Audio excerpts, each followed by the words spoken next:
I never thought a simple invitation could make me feel like a stranger in my own family.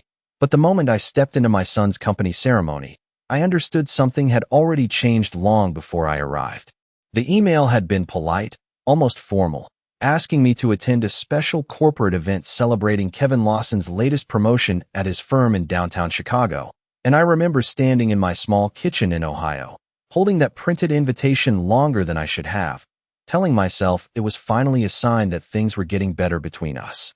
At 72 years old, I had learned to read silence in families, but I chose to ignore the warning signs because hope is a stubborn thing when it comes from your own child. The ceremony was held in a sleek glass building overlooking the city skyline, all polished floors and soft lighting that made everything feel expensive and distant at the same time. I wore my best navy dress, the one I had saved for meaningful occasions, and I arrived early, hoping to avoid any confusion or awkwardness. But the moment I entered the lobby, I felt it, the subtle shift in the way people looked at me, as if I had arrived in the wrong place at the wrong time. A young staff member checked my name and hesitated just long enough for me to notice before pointing me toward a seating area near the back, far from the main stage and the rows reserved for executives and special guests. I told myself it was nothing, just organization, just logistics. But something inside me tightened as I walked past tables filled with polished conversations and familiar laughter I did not belong to. I saw Kevin across the room, dressed in a tailored suit, shaking hands with colleagues. And for a brief moment I felt relief, until I saw Ashley standing beside him, smiling in a way that did not reach her eyes. She noticed me almost immediately, her expression shifting just slightly, like she had been expecting me but not wanting me there. And that was the first real moment I felt the ground under me change. I took my seat quietly, smoothing my dress, watching as guests continued to arrive, noticing how no one introduced me, how no one seemed to know exactly where I fit in this carefully constructed celebration. Then the program began, and Ashley stepped forward to the microphone as if she had been preparing for this moment all day. Her voice warm, confident, practiced, and she thanked everyone for coming before her eyes briefly landed on me in the back row. She paused just long enough for the room to notice her pause, and then she smiled in a way that felt rehearsed, almost delicate, before saying that today was about family, success, and the people who supported Kevin behind the scenes, especially those who were simply here out of tradition. The words were light, almost playful on the surface, but the room reacted in a way that told me I was not imagining the shift, the subtle humor that rippled through the audience, the way some people glanced back at me and then quickly looked away. I did not move. I did not speak. I simply sat there and folded my hands in my lap, because something in me had learned over the years that reacting too quickly only gave other people more control over the moment. Across the room, Kevin was still smiling, still polite, but he would not meet my eyes, and in that avoidance I recognized something far heavier than embarrassment. It was distance, practiced and intentional, the kind that does not happen in a single day but builds slowly over time until one day you realize you are no longer part of the conversation at all. I kept my expression calm, even as the noise of the room softened in my ears, even as I understood that this evening was not going to be what I had hoped it would be, and that whatever I had walked into tonight, I had not fully been invited into it as a mother, but as something else entirely that I was only just beginning to understand. I remember how ordinary the world felt just a few days before that evening, as if nothing in my life was preparing me for the distance I would feel standing inside my own family celebration. 2 days earlier, I had been in my small home outside Columbus, Ohio, sitting at my kitchen table with a cup of tea that had gone cold while I stared at the invitation again and again, trying to convince myself that it meant something more than just a formal gesture. Kevin had not called me in nearly 3 weeks, which was not unusual anymore, but something about that silence felt heavier this time, like a door that had slowly been closing without me noticing. I told myself he was busy building his career, that at 40 years old he had responsibilities I could not fully understand, and that was the story I chose because it hurt less than the alternative. My mornings had become predictable in recent years, waking up around 6:30 in the morning, checking the weather, watering the small plants by my window, and listening to the quiet hum of a house that used to feel full when my husband was still alive.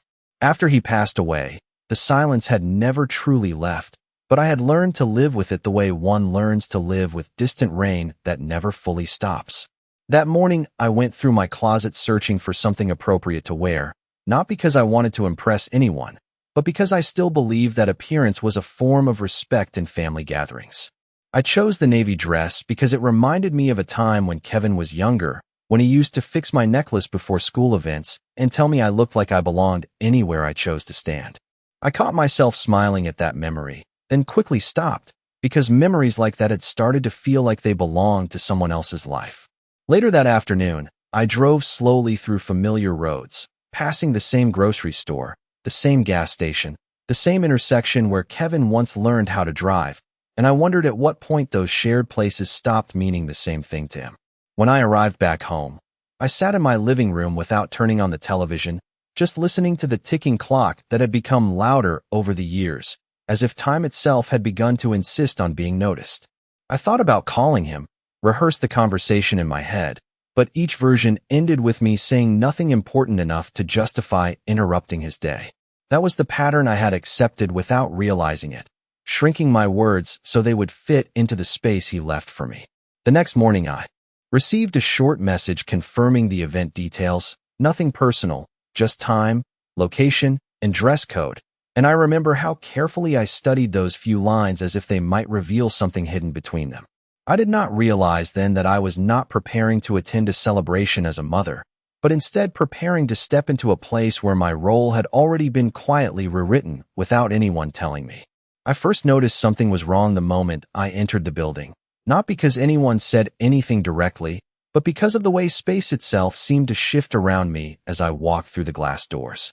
The lobby was filled with soft lighting and polished surfaces, people in tailored suits moving in confident circles that suggested they belonged there without needing to think about it. And I suddenly became aware of how carefully I was walking, as if I was trying not to disturb a place that had already decided I was temporary. A young woman at the reception desk smiled politely when I gave my name, but her eyes moved quickly past me as she checked a list on her tablet, pausing just long enough to create a silence that felt heavier than words. Then she pointed me toward the far side of the hall, where a few chairs were arranged away from the main reception area, near a decorative wall that separated the guests into categories I did not yet understand.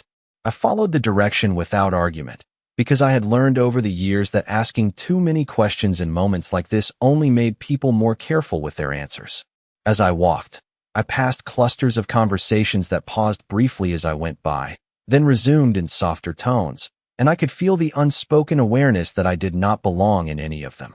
The seating area I was directed to had a clear view of the main stage, but it was positioned in a way that felt observational rather than participatory, like I was there to witness something rather than be part of it.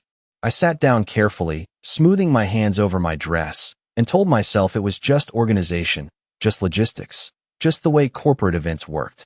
Still, I could not ignore the small details forming around me. The way name cards on tables did not include my surname in any visible place, the way servers passed by without offering menus or greetings, the way conversations resumed instantly when I was no longer directly in their line of sight. Across the room, I finally saw Kevin again, standing with a group of executives, his posture confident, his laughter easy, and I felt a brief relief at the sight of him until I noticed he had not looked toward me once since I arrived. Then Ashley appeared beside him, placing her hand lightly on his arm as she spoke to someone nearby, her expression calm and composed in a way that suggested she had already decided how the evening would unfold. It was her presence that seemed to quietly organize everything around her, as if the room itself responded to her expectations without needing instruction.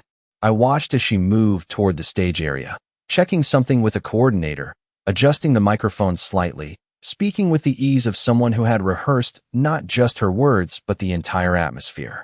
Kevin followed her briefly, then stopped, turning back toward the guests, and in that small hesitation I noticed something I had not allowed myself to see before, a careful distance between where he stood and where I was sitting, as if those two positions belonged to separate stories. I kept my hands folded in my lap, forcing myself to remain still, because I did not want to assume meaning where there might only be coincidence. But the longer I observed, the more difficult it became to ignore the pattern forming in front of me.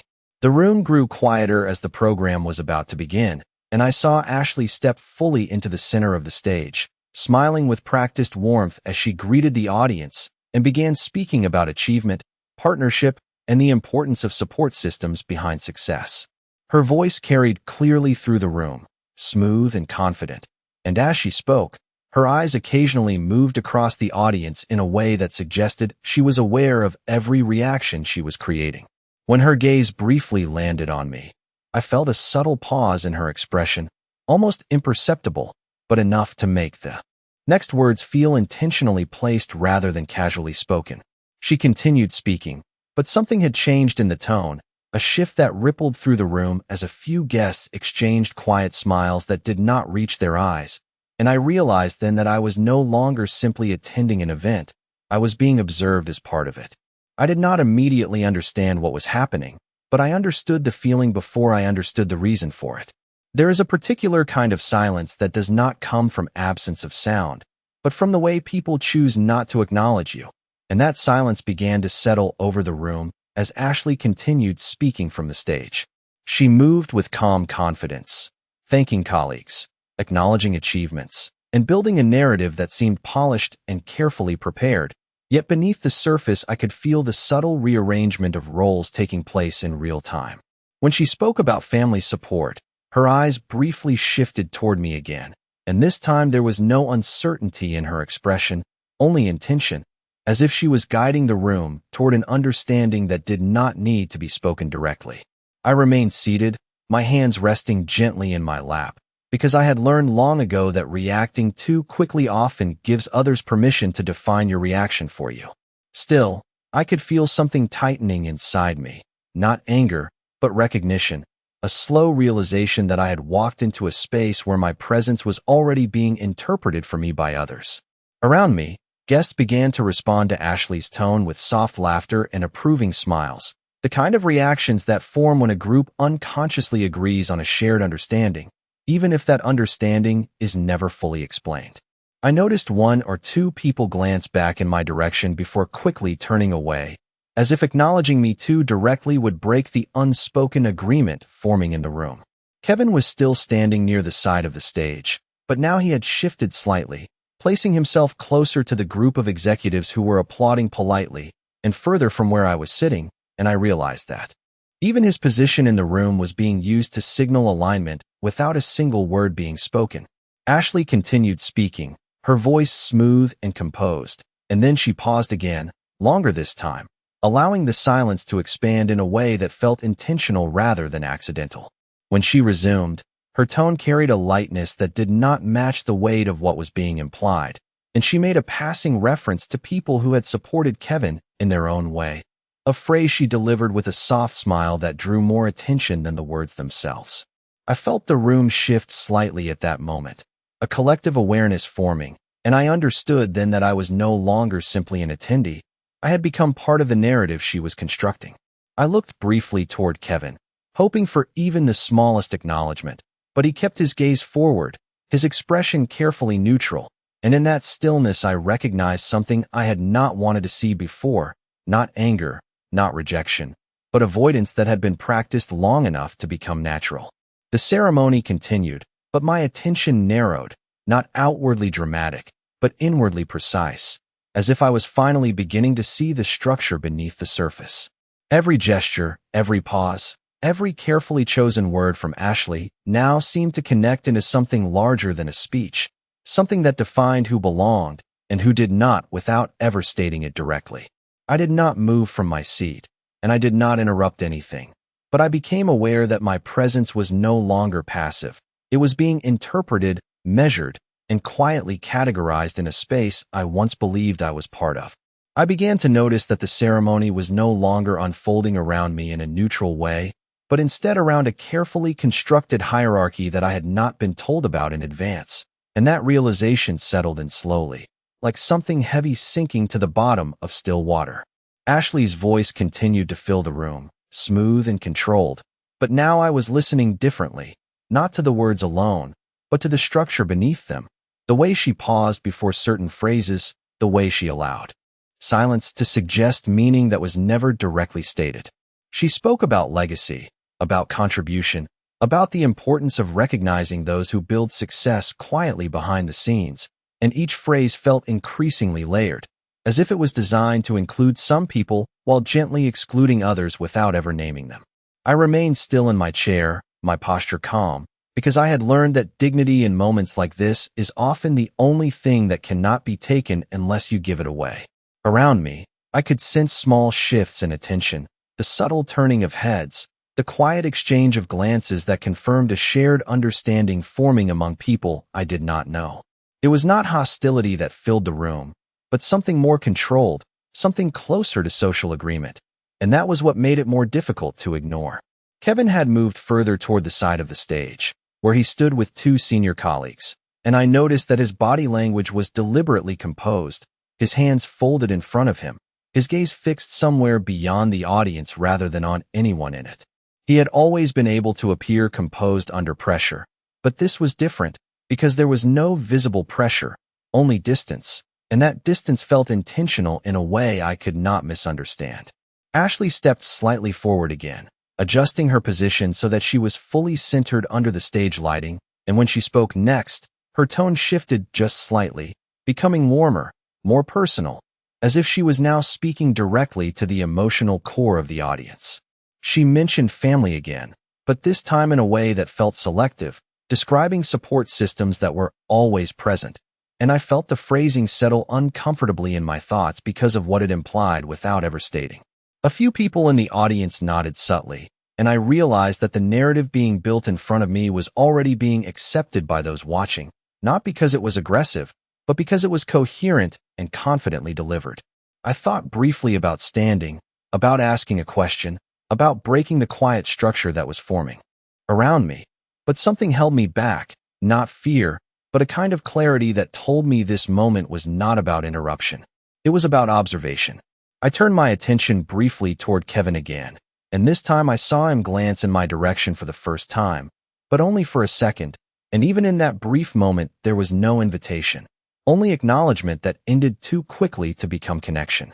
Then he looked away again, returning to the conversation beside him, and I understood that his silence was not accidental, but maintained, as carefully as the tone of the speech itself. The room continued to respond in small, controlled reactions, polite laughter, measured applause, quiet approval, and through all of it I remained seated, not because I accepted what was being implied, but because I was beginning to understand how thoroughly the space had been designed to define meaning without needing my participation. And in that understanding, something in me began to shift, not outwardly, not dramatically, but in a quiet internal recognition that what I had entered was no longer just a ceremony, but a moment of evaluation I had not been warned about. I remember the exact moment the atmosphere shifted again, not because anything visibly changed on stage, but because the rhythm of attention in the room began to move in a more coordinated way, as if the audience had quietly agreed on a direction without ever speaking it aloud. Ashley had returned to a calmer tone now, thanking partners and acknowledging milestones. But the emotional structure beneath her words remained carefully intact, like a story that had already been written before it was spoken. I stayed seated in the same position, my hands still resting gently in my lap, because I understood by then that standing or reacting would not change the direction of what was unfolding, only my interpretation of it. Kevin was still near the side of the stage, but his posture had changed slightly, more rigid now, less relaxed than before, as if he was aware of the weight of what was being constructed around him, but had chosen not to intervene in it. I watched him carefully, not with expectation anymore, but with a kind of quiet observation that comes when emotional anticipation has already been replaced by understanding. Ashley paused again at a key moment, allowing the silence to stretch just long enough for the room to lean into it. And when she spoke again, she referenced those who understand the importance of letting space exist where it is needed, a phrase that sounded neutral on the surface but felt carefully positioned in context. A few people in the audience responded with soft laughter or nods, as if recognizing an inside meaning that was not fully available to everyone, and I realized that I had become one of the people outside of that shared understanding. I shifted slightly in my seat, not out of discomfort alone, but out of the quiet realization that I was no longer simply being included in an event, I was being positioned within a narrative. Kevin glanced toward the audience briefly, and for a fraction of a second his eyes met mine. But there was no acknowledgement that extended beyond recognition, no movement that suggested change, only a controlled return of his attention to the stage area, as if that brief moment had never carried meaning at all. The room continued to respond in subtle waves, polite applause, brief smiles, carefully measured reactions that reinforced the structure Ashley was building without requiring anyone to explicitly agree with it. I noticed then that even the staff moving around the edges of the room were doing so more quietly, as if the atmosphere itself had tightened into something more formal, more deliberate. Ashley concluded one section of her speech and transitioned smoothly into another, and in doing so she subtly reframed the meaning of family contribution in a way that did not include every presence equally. I felt the shift not as an insult in a direct sense, but as a reclassification, a quiet sorting of relevance that did not need permission to take effect. I remained still, not because I accepted it, but because I was beginning to understand that this moment was not designed for response, it was designed for recognition.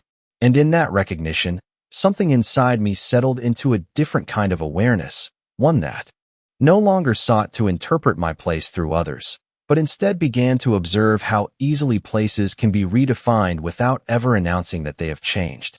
I realized I had stopped expecting clarity from the situation and instead began observing patterns, the way one might watch weather change without trying to stop it.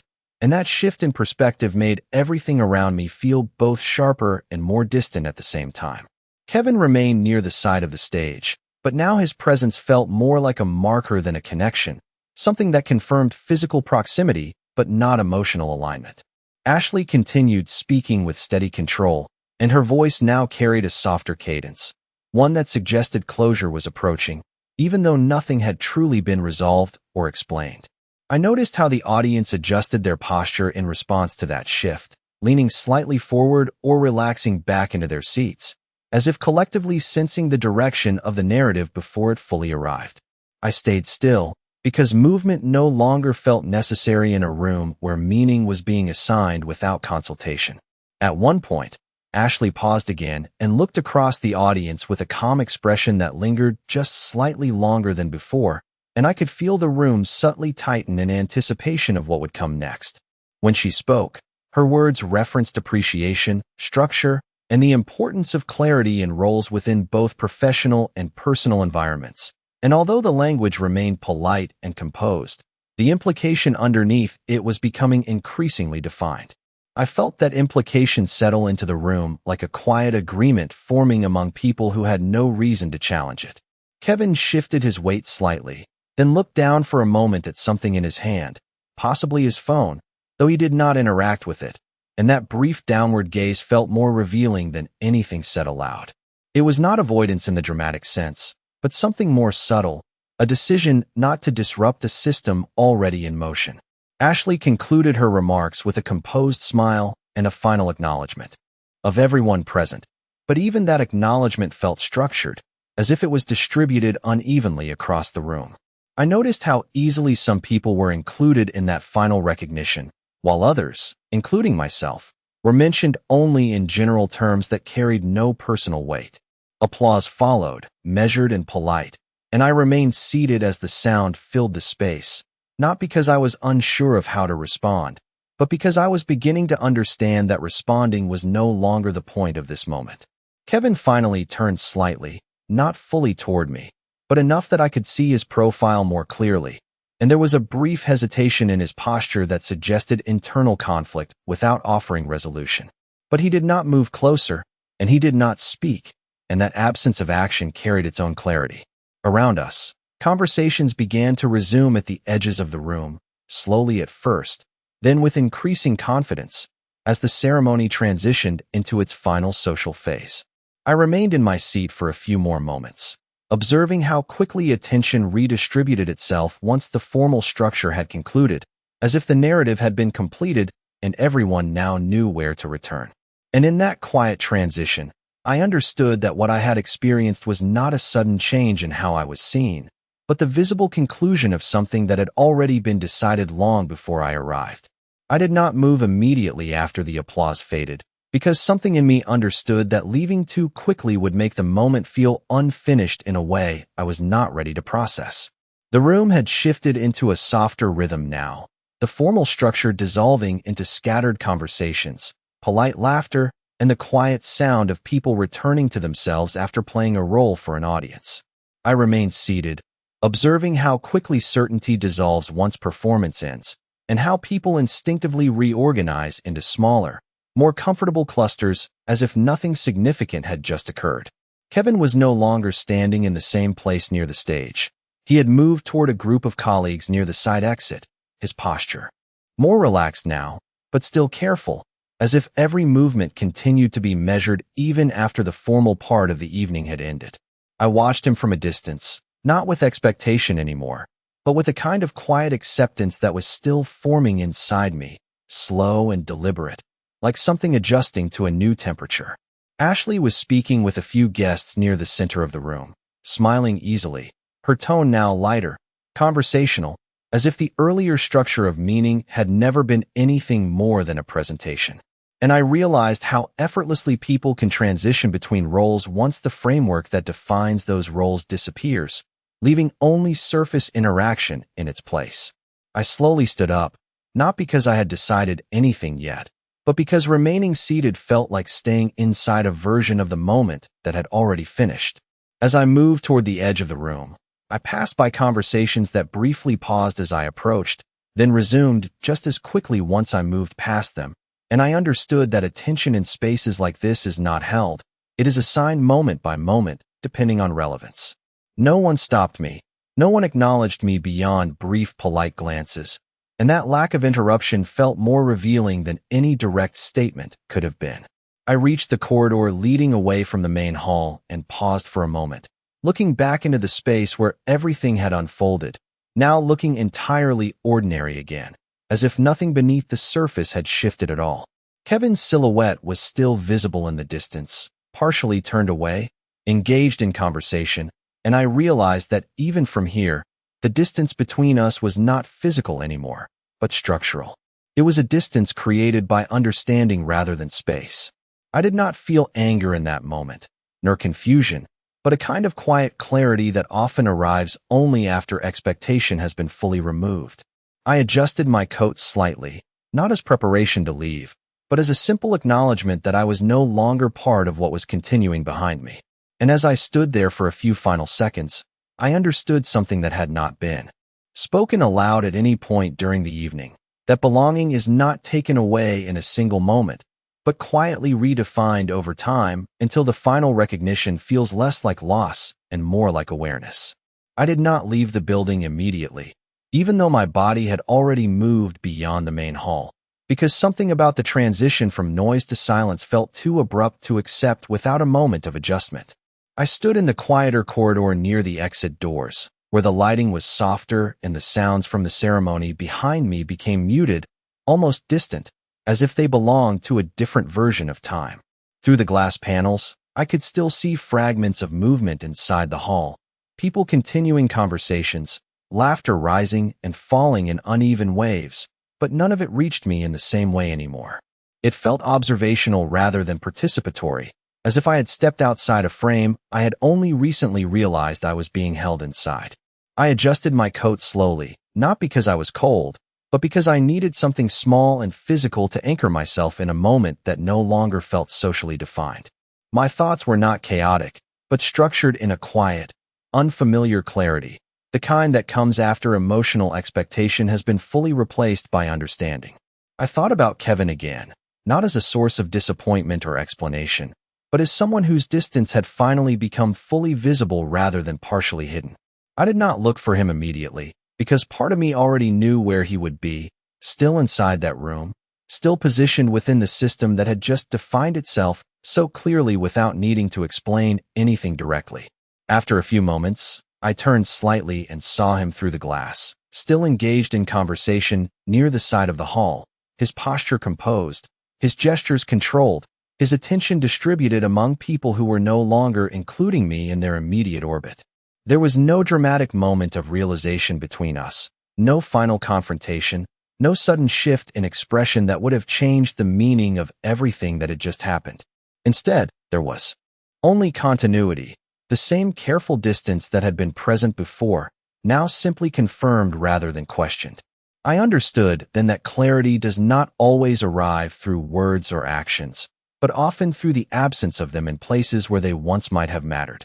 I stood there for a while longer, not waiting for anything in particular, but allowing myself to fully register the absence of urgency, the absence of expectation, the absence of any need to reinterpret what had already been made visible. People passed behind me occasionally, moving toward exits or returning to conversations, and no one stopped to ask if I was staying or leaving, because in spaces like this, transitions are often recognized without needing acknowledgement. When I finally stepped toward the exit doors, it was not with resistance or resignation, but with a calm recognition that the version of myself who had entered the building earlier that evening was no longer aligned with the structure I was now observing. As I pushed the door open and felt the cooler air from outside meet my face, I did not look back again, because looking back would have implied uncertainty, and for the first time that night, there was none.